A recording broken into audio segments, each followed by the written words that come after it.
వృశ్చిక రాశి వారికి ఈ వారం వృత్తి వ్యాపార రంగాల్లో పలు రకాల మార్పులు చేర్పులు జరుగుతూ ఉంటాయి. వాటికి సంబంధించినటువంటి కీలకమైనటువంటి ఆలోచనలు కూడా చేస్తూ ఉంటారు.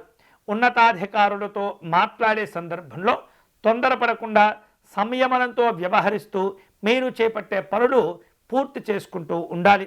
అలాగే వివిధ రూపాల్లో ఆర్థికపరమైనటువంటి లోటుపాట్లు ఏర్పడకుండా ముందు జాగ్రత్తలు తీసుకునే ప్రయత్నం చేయండి. అలాగే గతంలో మీరు ఎవరికైనా అప్పులు కనుక ఇచ్చి ఉన్నట్లయితే తిరిగి వాటిని సంపాదించుకునేటటువంటి ప్రయత్నం చేస్తూ ఉండాలి. కుటుంబ పరంగా ఇతరులతో మీకున్నటువంటి వ్యాపార కుటుంబపరమైనటువంటి సంబంధాలు ఏవైతే ఉంటాయో వాటిని మరింత బలపరుచుకునేటటువంటి ప్రయత్నాలు చేస్తూ ఉంటారు. పెద్దవారు ఇచ్చేటటువంటి సలహాలు మీకు మేలు చేస్తూ ఉంటాయి.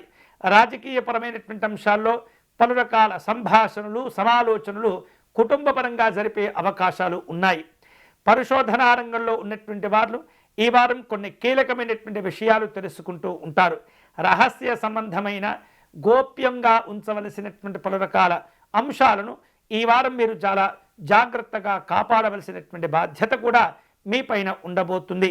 అలాగే పనిచేసేటటువంటి వారికి గుర్తింపు గౌరవాలు ఏర్పడుతూ ఉంటాయి. ఆధ్యాత్మిక సాధన ద్వారా మానసికమైనటువంటి ప్రశాంతతను పొందుతూ ఉంటారు. వివిధ రూపాల్లో కీలకమైనటువంటి వ్యాపార ఒప్పందాలు కుదుర్చుకునేందుకు కూడా ప్రయత్నాలు జరుగుతూ ఉంటాయి.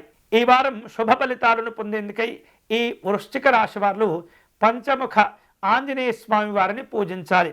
స్వామివారిని సింధూరముతో అర్చించటము, తమలపాకులతో పూజించటము, తాంబూలమును సమర్పణ చేయటము, అలాగే విశేషమైనటువంటి చక్కని కర్పూర నీరాజనము సమర్పణ చేసి ఆంజనేయ స్వామి వారి దండకమును పారాయణం చేసుకోవడం ద్వారా ఉత్తమమైనటువంటి శుభ ఫలితాలు పొందవచ్చు.